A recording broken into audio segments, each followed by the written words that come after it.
Olá, mais uma vez nos encontramos para revisar mais matéria, né, sobre a preparação de prova para espanhol. Estou sentindo um pouco de falta de a gente trabalhar algo de texto, mas também estou bem preocupado por poder trabalhar os assuntos de gramática, né, para vocês ficarem bem informados sobre aquelas que são perguntas mais específicas no caso de prova. A questão do hábito, né, da leitura e da prática, ela tem que ser, né, ela tem que ser realizada principalmente no exercício do estudo de vocês em casa ou nos espaços que vocês destinem para fazer isso, né? Pois se ocupar muito tempo só numa aula para ler um texto, né, aí a gente vai deixar de aproveitar o tempo para revisar aquilo para o qual vocês precisam mais orientação também, né? Então, não descuide sua leitura. Você tem uma apostila na parte de espanhol, ela não é uma apostila muito extensa, mas você tem exercícios aí que são bastante representativos, né, de provas com estilo de resposta de somatória e também de escolha múltipla, né? Então eu vou tentar fazer um espaço de tempo nas próximas aulas, aquelas que nos restam, para ver se eu consigo revisar também algo mais de texto. Mas hoje eu vou trabalhar duas unidades, a unidade número 5, unidade número 6, unidade número 5 e número 6, que tem a ver com a matéria de substantivo e adjetivo, né? Essas matérias, elas têm bastantes possibilidades. No caso do substantivo, é muito interessante também poder compreender as variações de gênero. Por uma questão de tempo, eu vou priorizar a questão da alteração de número, né? As mudanças de número. Como assim? Aquilo que significa trocar, né, palavras de singular para plural, porque é aquilo que frequentemente aparece em prova, não tanto assim as diferenças de gênero. Então, esse conhecimento de poder fazer essa mudança de singular e plural também pode ser aplicado a adjetivos, não somente a substantivo. Na nossa pauta, no nosso slide inicial, também aparece aqui grados del adjetivo. Isso significa que vamos compreender a matéria de adjetivo, entendendo que este pode ser apresentado, e já foi apresentado em prova, no enunciado, dizendo, por exemplo, as seguintes alternativas, né, quais dessas correspondem a um tipo de adjetivo, de superlativo absoluto. Se a pessoa não sabe essas categorias, se a pessoa não sabe como se classificam os adjetivos, vai ficar, né, bem perdido na hora de responder uma questão sobre adjetivo. Por isso a gente também vai fazer essa revisão sobre graus de adjetivo, isso vai ser muito bom por causa do vocabulário também, né? Então, número de substantivo, isto é, são as alterações que a gente faz em relação a singular e plural. Nós temos aqui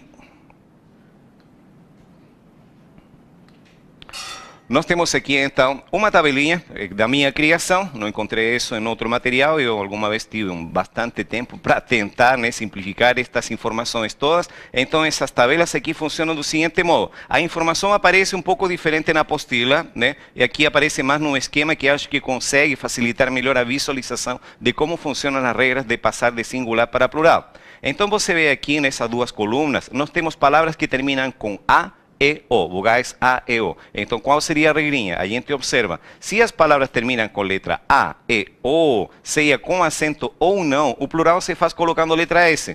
Então, isso aqui é uma realidade bem simples, você faz isso em português também, então não tem complicação. Por isso, você tem que parar para pensar mais uma vez, você tem que se preocupar principalmente e focar naquilo que é diferente, não naquilo que é igual, né? Aqui a gente observa, por exemplo, se temos a palavra ventana no singular, ventana no plural vai ficar ventanas normal. Todo mundo sabe que ventana é janela, né? Janela, então vocabulário básico. Depois temos a palavra mueble, né? Palavra que termina com E. O fim da palavra não é tônico, a gente coloca S normal, a gente sabe que mueble significa. E aí? Vamos a tener que cambiar los muebles de lugar, os móveis, né? Os móveis. Então, muebles, mobiliário, móveis. E quando falamos de tejado, né, estamos falando do telhado. Então, quando a gente coloca no plural, a gente só acrescenta S, muito simples, né? Quando a gente fala de palavras que terminam com A e O acentuado, A e O acentuado, a gente faz a mesma coisa. A gente coloca S se você tem um sofá ou você tem dois sofás. Não vai falar sofazes, por exemplo. Eu faço essa correção porque, por ser nativo do idioma, eu sei, por ter participado de uma cultura durante muito tempo, né? A cultura do Chile, eu sei os defeitos de linguagem que as pessoas têm. Então, tem muita gente que, às vezes, né, chega e dá uma viajada, né, nesse assunto e fala dos sofazes. E as pessoas já ficam se olhando, quem vai falar isso, né? Quando a palavra termina acentuado, a gente tem que fazer só terminação S. Um sofá ou dois sofás. Se eu falo o quê? Traga um café ou dois cafés. Normal, né? Você faria a mesma coisa em português. Quando você diz dominó, que seria aquele joguinho, né? Um dominó, dominós, também fica no plural desse modo. Aqui não tem problema, isso é simples. Agora, comparativamente, eu fiz as tabelas desse lado, desse modo, para ver que tem uma diferença na hora de você estudar isso outro. Se as palavras em espanhol terminam com letra I ou letra U, e essa palavra não estiver acentuada, o singular, né, passa aqui para plural somente colocando letra S. Então, um táxi, dois táxis. Tribu, em espanhol se fala desse modo, né? Não é tribo com O, é com letra U, tribu. Então, dos tribos são dignas representantes de tribus. Então, se termina com IU e não tem acento, o plural se faz colocando letra S. Agora sim, regrinha diferente. Isso aqui pode ser cobrado em prova realmente, para ver se o aluno teve aula de espanhol. O que acontece aqui? Se a palavra termina com letra I ou letra U acentuado, a gente tem que escrever ES, né? Então, aqui nós temos a primeira palavra que, como exemplo, é maní.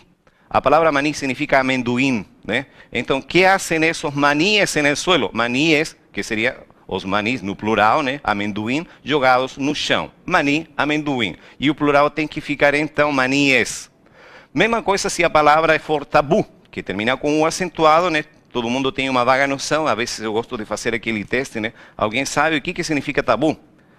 Eu acho que a maioria das pessoas que estão por aqui sabem muito bem. Tabu é aquele negócio lá, né? Que é, né? E bom, você sabe que eu sei que você sabe, né? E o que é tabu? Tabu é algo que algo que? Algo padrão? Tabu é algo padrão? Tabu é algo fora do padrão. Tabu. O que é o tabu? Os tabus da cultura brasileira. O que são os tabus? Então, são o quê? Como uma categoria, como uma informação geral, tem a ver com situações ou coisas que são proibidas, né? Então as pessoas não podem falar de certos assuntos, não podem participar de certas situações, ou tem alguns objetos em determinadas culturas que são consideradas tabu, né? Elas são proibidas, ou elas têm que ser tratadas com um certo cuidado, um certo respeito também. Então tabus, né? Os tabus da cultura americana ou latino-americana, por exemplo. Então, coisas que as pessoas não gostam de conversar, né? Tabus. Palavras que terminam com IU acentuado, a gente coloca S. E você diz, opa, então já temos grande parte da matéria resolvida. Claro que sim, as vogais já foram. Agora só faltam as consoantes. Aí você diz, são bastantes. Mas, para simplificar isso tudo, são só essas três tabelinhas. Aí você dirá, o olhar de professor e o olhar de... bem fácil. O olhar de aluno é... como vamos saber isso aqui, né? Aí você olha e diz assim, não, vamos tentar simplificar. Interessante, você está se preparando para a vida universitária, você vai ter que aprender uma vez na universidade a pensar por relações. Então, tudo aquilo que você aprende, isso tem que fazer sentido. Todas as informações que você recebe, você tem que compactar, você tem que criar modelos que funcionem. No slide anterior, nós separamos as vogais em abertas e fechadas com características específicas para os dois grupos. Aqui, então, eu peguei a maioria das consoantes, né? Não são todas as que aparecem aqui. Por que não são todas? Porque não tem palavras em espanhol que terminem com as outras consoantes. Então, quando a gente começa a fazer aquela revisão, começamos a letra A, passamos pela letra B, e aí a gente começa a pensar, tem palavra que termine com B, né, próprio do espanhol, para fazer um plural? Então, aí a gente vai pulando. Não tem com B, não tem com C. A gente vai passando, né? Então, essa regrinha se aplica, né? Palavras que terminam em consoante do tipo letra D, letra J, letra L, M, N, R, S com asterisco porque tem uma informação a mais. Letra I, esta I, grega, Y, é muito curiosa, tem um comportamento específico e já teve muita gente que foi vítima, né, de não saber combinar muito bem esta letra Y. Por quê? Porque essa letra aqui, quando se pronuncia sozinha ou combinada com vogal antes, ela se pronuncia como vogal, né? Então você diz oi, né? E o Y se escuta como letra E. Mas se você colocou Y antes, né, de uma vogal, já a pronunciação não é mais como vogal, a pronunciação é como consoante. Então, quando a vogal está antes, o Y se pronuncia como se fosse vogal. E quando a vogal está depois, o Y se pronuncia como se fosse consoante, né? Então, aqui não se fala leyes, se fala leyes, né? E se dá sonoridade de consoante. Aí, às vezes, as pessoas, quando observam aquele coraçãozinho apaixonado, né? Tu, e, a pessoa não vai falar tu e eu, né? A pessoa vai falar tu e eu. Por isso, numa frase, você pode combinar o Y com o início de uma outra palavra que também começa com Y, porque não tem repetição. O Y sozinho funciona como letra I, vogal. E quando acompanhado, funciona como consoante. Então, essa combinação é possível. Quando você tem aqui a palavra parede, né? Então, a palavra se corta nas sílabas parede, duas sílabas, né? E o D, realmente, o corte é mudo, né? Um dia numa aula estávamos conversando com os alunos e eles ficavam em dúvida se eles tinham que cortar assim, parede, e deixar o D sozinho, né? Porque como em português tem a letra E depois, e o pessoal está acostumado a fazer parede, né? E colocar o E, não sabia se podiam cortar aqui e deixar esse D sozinho. Aí dizem, não dá, o D não dá para deixar sozinho, tem que estar junto na mesma sílaba definitivamente. Então, pared. Aí por plural passa paredes. A palavra reloj, é claro que todo mundo consegue identificar que se trata de um relógio, né? Reloj, relojes, né? Farol, faroles, álbumes, razones, tengo muchas razones para, ¿eh? Colores, palabra que en español masculina, el color, los colores, y aquí yo coloqué como amarelinho, ¿eh? A palavra país, países. Depois nós temos a palavra lei, leyes. Eu coloquei a palavra país com amarelo para diferenciar, né? Para poder entender o seguinte. Aqui eu disse, palavras que terminam com D, com J, com L, com M, com N, etc., né? A gente tem que acrescentar ES. Mas também há uma outra regra que diz aqui, que se as palavras terminam com X ou com S, né? Singular e plural fica igual. Tá, e aí como que a gente faz para diferenciar então? Aqui tem palavras que terminam com S e tem mudança. Aqui tem palavras que terminam com S e ficam igual. Qual é o critério? Se a palavra termina com S no singular e ela for tônica no fim, país, você acrescenta S. Esta regrinha de singular e plural igual quando termina com X ou com S se aplica se a palavra não for tônica no fim. Se ela for átona no fim, quer dizer, o acento não está no final. Né? Então ali singular e plural vai ficar igual. Veja, por exemplo, na primeira combinação, vamos estudar o córtex do paciente para ver se detectamos onde está o problema. O córtex, né? Estamos falando, né, daquela camada externa do cérebro, né? O córtex. Examinamos os córtex de todos os indivíduos, né? Los córtex. E a palavra fica igual. E você percebe, a maior intensidade de voz não está no fim, está, né, na sílaba anterior, na penúltima sílaba. Quando a gente fala sobre la tesis, né? Vamos defender la tesis. Aqui devia ter colocado mais um plural. Las tesis tem que ficar no plural. Faltou a letra S aqui. La tesis, né, foi defendida por um determinado autor. Las tesis, né, no plural, falta aqui a letra S. Tá? Depois aí você coloca. Isso que eu estou passando para você, você tem na apostila. Né? Tudo que eu estou passando, você tem também referido aqui. La tesis, las tesis del autor. Quando digo aqui, el ou los análisis, el análisis foi realizado por um especialista. Los análisis foram comparados. E a palavra fica igual no singular e no plural. Então, esse é o tipo de pergunta, esse é o tipo de questão que realmente vai fazer a diferença para detectar se o aluno tem ou não tem informação sobre isto. Esse aqui, interessante, dias da semana em espanhol. Né? De segunda a sexta, você fala dias da semana. Começa na segunda, lunes, martes, miércoles, jueves, viernes. Esses 5 dias terminam com S. E esses 5 dias, a tonicidade não está no fim.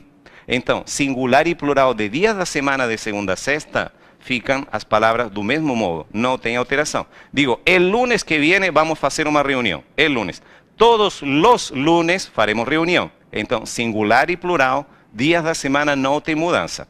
Exceto em sábado e domingo que terminam com vogal. Né? Palavras com S, palavras com X, que não tem maior intensidade de voz no fim, singular e plural fica a mesma coisa. Por último, a regrinha bem mais fácil, né? Dá para perceber. Quando as palavras terminam, lembre que isso se aplica aqui tanto para substantivo como para adjetivo, né? Quando as palavras terminam com Z, eu troco o Z por letra C, eu não sei se a minha pronunciação ela dá para perceber a mudança, né? Então, o Z por letra C, né? E depois se coloca S. Então você percebe, se temos aqui a palavra luz, luces, se temos a palavra maíz, maízes, alguém sabe o que significa maíz?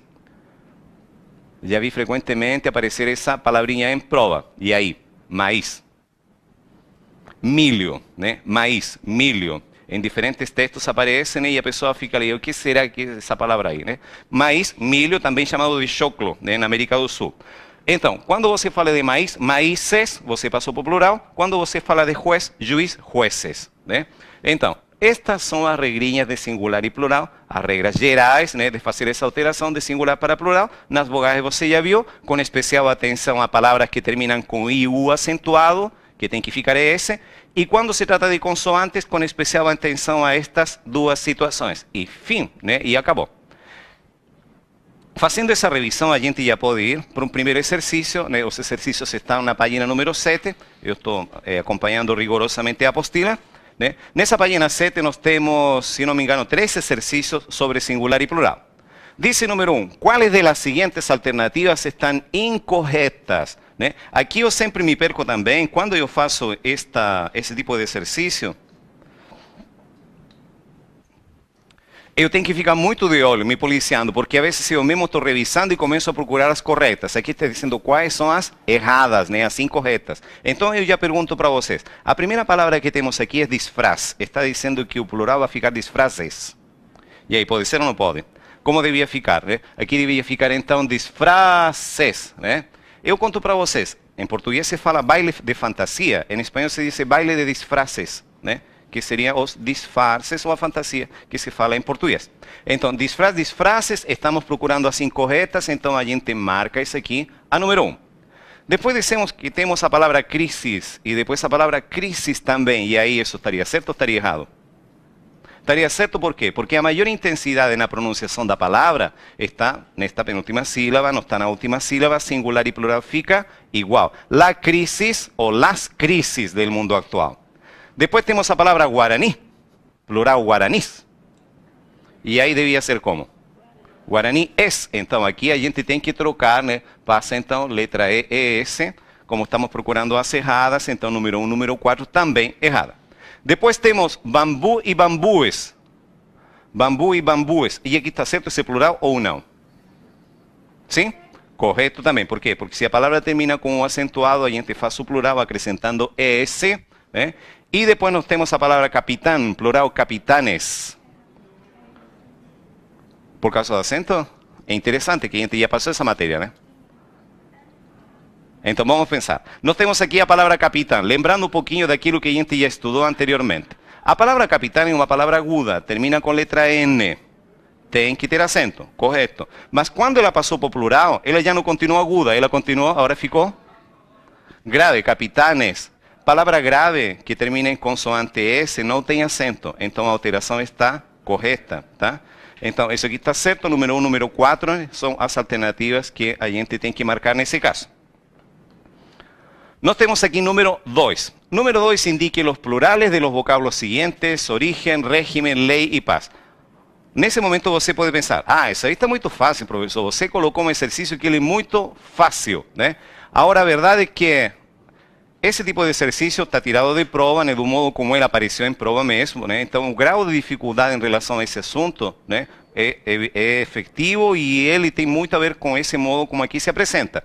Você escolhe uma palavra aqui, aquilo que é mais evidente. Por exemplo, eu iria primeiro já de olho naquela última palavra. Nós temos aí paz, né? Que definitivamente na hora de passar para o plural, como vai ficar? Então, a alternativa correta só pode ser a letra...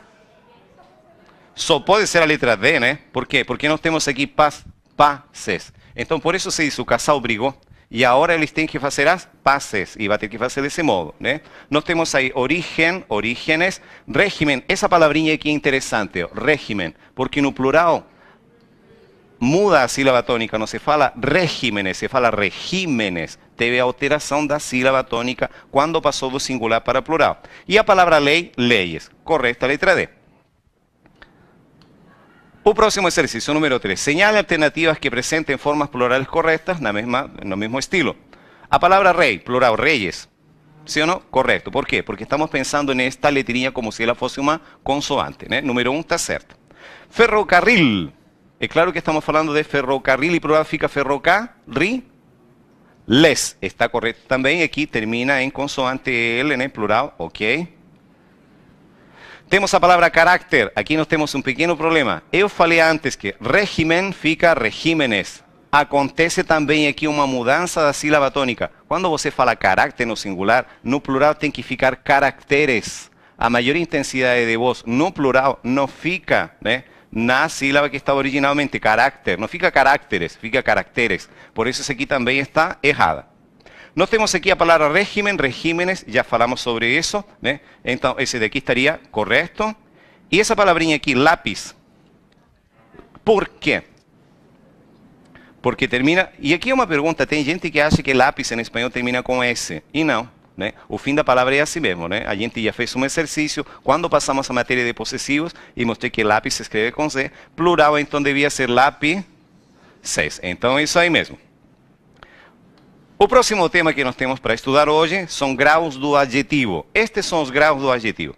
Então imagina os adjetivos como se fosse uma maquininha. Você pega uma característica e você vai passando essa mesma palavrinha por todas as possibilidades, né? Eu posso utilizar uma palavra, pode ser a palavra bueno. Aqui eu coloquei algumas que são mais diferentes e de uso frequente em prova. Então habitualmente em textos de prova vão aparecer estas palavras para testar se o aluno, né, ele se informou sobre isto.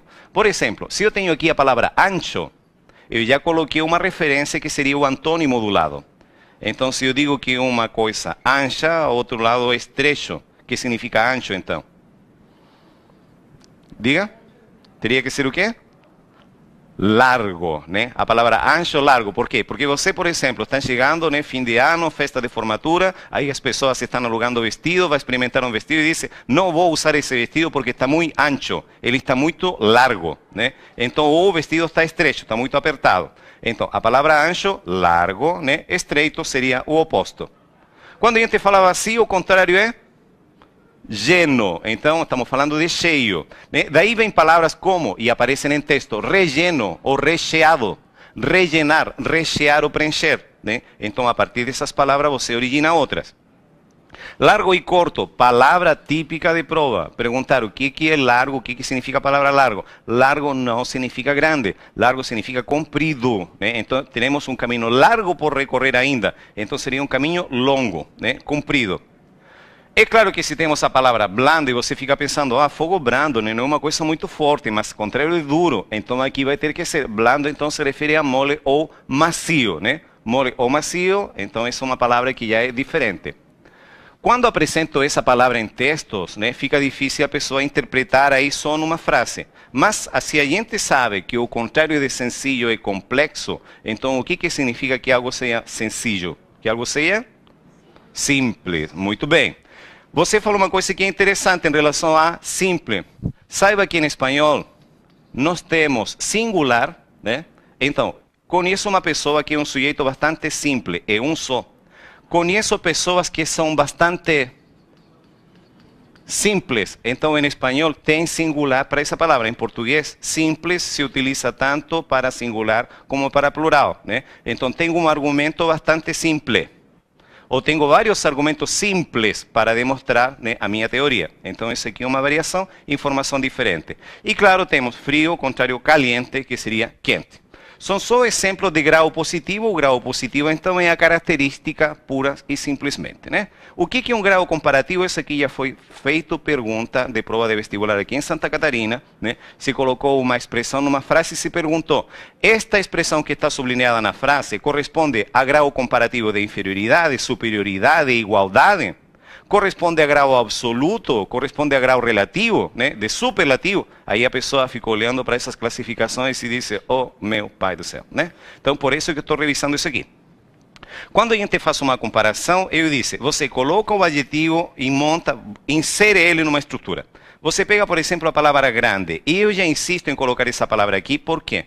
Para vocês ficarem sabendo que em espanhol você pode. Você pode fazer uma comparação e dizer que esta casa é mais grande que a outra.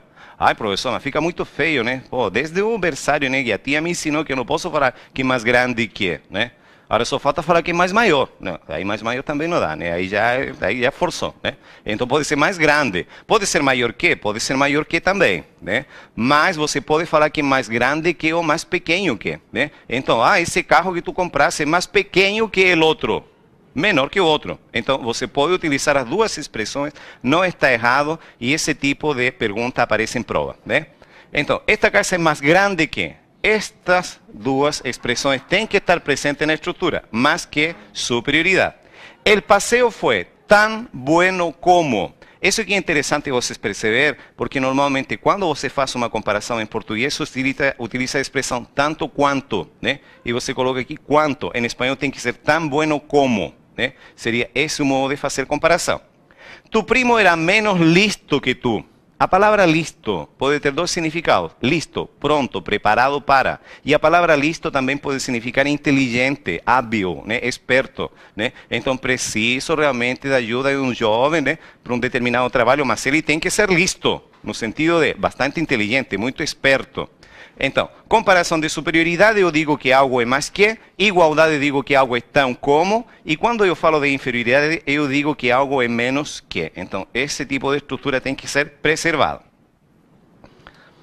Na sequência, os dois tipos de superlativo. A gente escuta a palavra grau superlativo, então tem a ver com um exagero. Você tinha aquela característica simples, você faz um exagero dela. Então você fala, lembra, falamos de palavras como bueno ou palavras como grande. Eu digo assim, esse livro ele é bueno, e você diz, bueno é uma palavra que é pouca coisa, né, para aquele livro. Esse livro não é bueno, ele é muito bueno. Então você está exagerando, né, aquela característica. Você diz que ele é muito bueno e utiliza uma expressão analítica. Para entender isso aqui, você tem que pensar na lógica, né? Análise, separar em partes. Síntese, juntar, né, as partes como um todo. Então você pode utilizar essa referência quando você utiliza expressões analíticas, você tem duas palavras. Quando você utiliza expressão sintética, você junta, né? Então você tem um superlativo absoluto, diz, este livro é muito bueno, ou este livro é bueníssimo, e tem o mesmo valor, né? Você está significando a mesma coisa. Ou você fala de que esse material está super caro ou ele está caríssimo. Então, equivalência. Sumamente pobre, paupérrimo. Você utiliza essa expressão em português também, né? Quando fala de uma situação de extrema pobreza. Essa aqui é uma palavra que eu gosto de chamar a atenção porque muito tenaz, né? Veja só que mudança acontece. Quando você vê essa palavra, você fica pensando na cola, né? Ah, cola lá, tenaz. E por que tem esse nome? O que significa tenaz? Tenaz seria o equivalente, mais ou menos com precisão, seria persistente. Então, esse detetive era muito tenaz, né? Então ele não parava seu trabalho até alcançar o seu objetivo. Ele era persistente, ele era determinado. Então isso tem a ver com essa característica ou qualidade, tenacidade. Tenaz. E quando se faz o superlativo absoluto, ele fica acérrimo. Ai, não fica tenacíssimo? Não, fica uma palavra bem diferente, né? Então, por isso, interessante, você também tem que revisar as referências que você tem na sua apostila ou também procurar mais informações, tem abundante informações sobre esses tópicos na internet. Por último, grau superlativo relativo. Aqui é interessante parar para pensar no seguinte. O grau superlativo absoluto indica que alguém ou uma situação tem um determinado valor, mas não nega o valor de outros. Como assim, profe? Eu posso dizer que fulano é um aluno muito bom em matemática. Ele é muito bueno. Significa que não tenha outro? Quando eu digo que alguém é muito bom num assunto específico, eu estou utilizando o superlativo, né, de tipo absoluto. Eu estou falando do valor do sujeito. Mas quando eu digo que ele é o melhor, né, na turma, é o melhor na matemática, significa que tem outros iguais que ele? Então, o que acontece quando eu faço isso? Eu estou utilizando o superlativo relativo. O superlativo relativo, você afirma uma característica e quando você afirma, você está negando que outros sejam iguais. Por isso você tem este exemplo de frase, diz, este niño é o aluno mais alto da classe. Quando você faz isso, significa que está negando os outros. Você tem como referência outros. Andrea é a maior de las 3 hermanas. Então, significa que as outras não são que nem ela. E por último aqui, este coche é o melhor em sua categoria. Significa que os outros não chegam ao mesmo nível. Então, quando a gente utiliza estas expressões desse modo, estamos falando de superlativo relativo. Como último tópico da matéria de adjetivo, muito importante você também ter essa informação. Essa tabela você tem na apostila. Eu vou informar para vocês e ensinar que você tem essa listinha de adjetivos aqui. Estes adjetivos, quando combinados com substantivo masculino, eles perdem a terminação. Em vez de bueno, eu falo buen. Em vez de malo, eu falo mal. E eu vou tirando a terminação dessas palavras. Então, quando esses adjetivos se combinam com substantivo masculino, a gente tira a terminação. Agora nós temos uma outra informação específica. Quando esses dois adjetivos aqui, grande e qualquer, combinam com substantivo masculino e feminino, aí você também tira a terminação. Então, resumindo, todas estas palavras perdem a terminação com substantivo masculino, junto com substantivo masculino. E estas duas, com substantivo masculino e feminino. Veja os exemplos. Eu não posso falar um bueno comienzo, eu falo um buen comienzo. Digo, foi um mal trabalho, aquele que o pessoal fez, um mau trabalho. Algum aluno, nenhum problema. Primeiro capítulo, terceiro mês. Eu tenho que recortar. Todos os nomes de santos em espanhol, santos masculinos, são San. San Pedro, San Pablo, San Antônio, San Felipe. Exceto aqueles que começam com to. Santo Tomás, Santo Toribio, Santo Tomé, né? E aqui, na última regrinha, dissemos que era um grande homem ou uma grande mulher. A mesma palavra tanto para masculino e feminino, qualquer ator ou qualquer atriz. Né? Então, vamos deixar, né, agora a possibilidade de vocês, por uma questão de tempo também, né, os dois exercícios que vocês têm na apostila, vocês podem resolver também, utilizando como referência aquelas informações que eu apresentei. Tenha muito bons estudos, né, o tempo vai passando, você vai aprendendo cada vez mais e melhor qualificados para fazer as suas provas com sucesso. Muito obrigado, até a próxima.